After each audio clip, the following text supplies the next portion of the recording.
Magandang umaga po sa ating lahat. Ganap na nga pong naging bagyo yung low pressure area na ating binabantayan sa may West Philippine Sea at ngayon ay tinatawag na natin siya sa pangalang Tropical Depression Jacinto. Si Jacinto ang ikalimang bagyo sa buwan ng Agosto at ikasampung bagyo naman ngayong taon. Base po sa ating latest satellite imagery, itong si Tropical Depression Jacinto ay huli nating namataan sa layong 480 kilometers kanluran ng Cubi Point, Subic Bay, Zambales. Sa ngayon po kahit malayo po ito sa ating kalupaan, ay yung extension po ng kanyang kaulapan o yung trough po nitong si Tropical Depression Jacinto ay nakakaapekto dito sa kanlurang bahagi ng Northern at Central Luzon, pati na rin po dito sa may Nueva Vizcaya at sa Quirino. At ito na nga pong si Tropical Depression Jacinto ay patuloy pong pinapalakas o ine-enhance itong habagat na nakakaapekto naman dito sa may kanlurang bahagi ng Southern Luzon, sa kabuuan ng Visayas, pati na rin sa kanlurang bahagi ng Mindanao. Kaya asahan po natin ang malawakang mga pag-ulan dito po sa mga nabanggit na lugar. At ngayon nga po, ito po ang ating track forecast nitong si Tropical Depression Jacinto.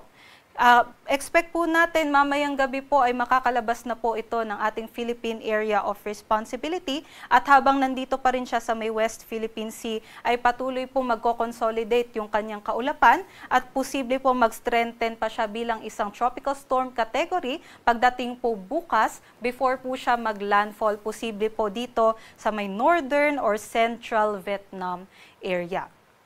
At yun nga po, walang nakataas na wind signal sa anumang bahagi ng ating bansa dahil malayo po itong si Tropical Depression Jacinto sa ating bansa. Ngunit ito po'y pinapalakas ang southwest monsoon o habagat kaya't posible ang 50 to 100 millimeters na pag-ulan sa loob po ng 24 hours dito po sa may areas ng Palawan, Occidental Mindoro, pati na rin po sa Antique at sa Negros Occidental. So yung 50 to 100 ay posible po yan 4 to 8 na timba ng tubig na ibinuhos po sa area na 1 meter squared. Kaya't yung mga ganong mga pag-ulan po ay posible po makataas ng mga level ng tubig doon po sa may river areas at posible din po yung mga pagbaha at pagguho ng lupa, especially sa mga urbanized at doon din po sa mga bulubunduking mga lugar. Kaya mag-ingat po yung ating mga kababayan sa mga nabanggit po na lugar. Ngayong araw po yan hanggang bukas po ng tanghali. Pero bukas po, asahan naman po natin na mas kukonti po yung mga lugar na posibleng makaranas ng 50 to 100 millimeters na pag-ulan. At ang matitira na lamang po dyan ay dito po sa Palawan at sa may Occidental Mindoro. Pero yun nga po ay patuloy po na i-epekto itang southwest monsoon sa kanlurang bahagi ng ating bansa, pati na rin sa kabuuan ng Visayas at kanlurang bahagi ng Mindanao. Kaya mag-ingat po yung ating mga kababayan dyan.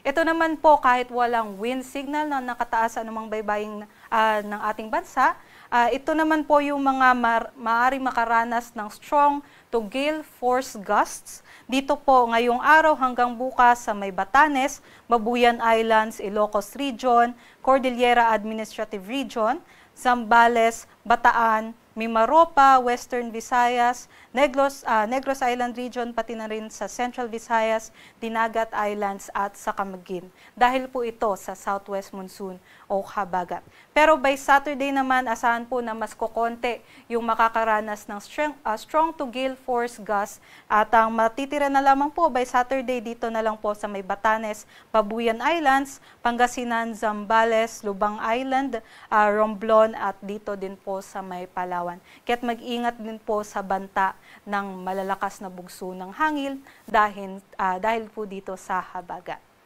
Sa ngayon, sa ating sea condition, wala naman po nakataas na gale warning sa anumang baybaying dagat ng ating bansa.